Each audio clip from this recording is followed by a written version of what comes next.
రావడం చాలా ఆనందంగా ఉంది.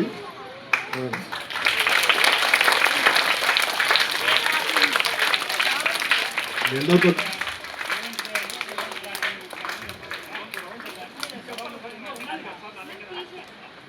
మీ అందరితో ఈరోజు కలవడం చాలా ఆనందంగా ఉంది.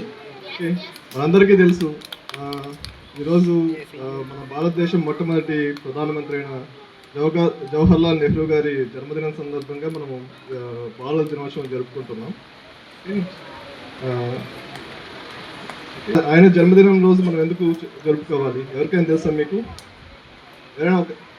ఎవరికైనా తెలుసా ఆ రోజే ఎందుకు మనం జరుపుకుంటున్నాం? ఎవరైనా ఒక్కరు లేచి చెప్తారా? తెలుసా ఎందుకు? దానికి దీనికి సంబంధం ఏంటి? ఎందుకంటే జవహర్లాల్ నెహ్రూ గారికి చిన్నపిల్లలు అంటే చాలా ఇష్టం. అదే కాకుండా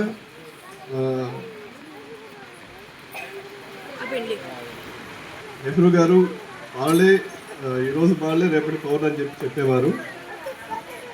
ఇంకో విషయం కూడా చెప్పేవారు జవహర్లాల్ నెహ్రూ గారు, మనం మన పిల్లల్ని ఎలా తయారు చేస్తారో అదేవిధంగా మన భారతదేశం కూడా మనం తయారు చేసినట్టు ఈరోజు పిల్లలే రేపటి భవిష్యత్తు కాబట్టి ఆయన గాఢంగా విశ్వసించేవారు. కాబట్టి ఆయన జన్మదినోత్సవం సందర్భంగా మనం ఈ బాల దినోత్సవం జరుపుకుంటున్నాం. గురువు శిష్యులు ఉండేవారు. అయితే వాళ్ళు వేరే పని మీద ఒక ఊరికి నడుచుకుంటూ వెళ్ళేవాళ్ళు అనమాట. దాంట్లో ఒక విశ్రాంతి కోసం వాళ్ళు ఒక సెలయార్ దగ్గర ఆగారు. ఓకే, అక్కడ దాంట్లో ఆ సెలయార్లో ఒక తేలు నీళ్ళలోకి పడి కొట్టుకుంటూ పోతూ ఉంది.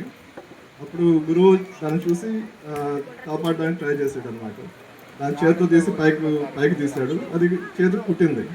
తర్వాత అదే పని మళ్ళీ చేశాడు గురువు గారు. అదే చూస్తున్న పక్కన శిష్యుడు, గురువు గారు మీరు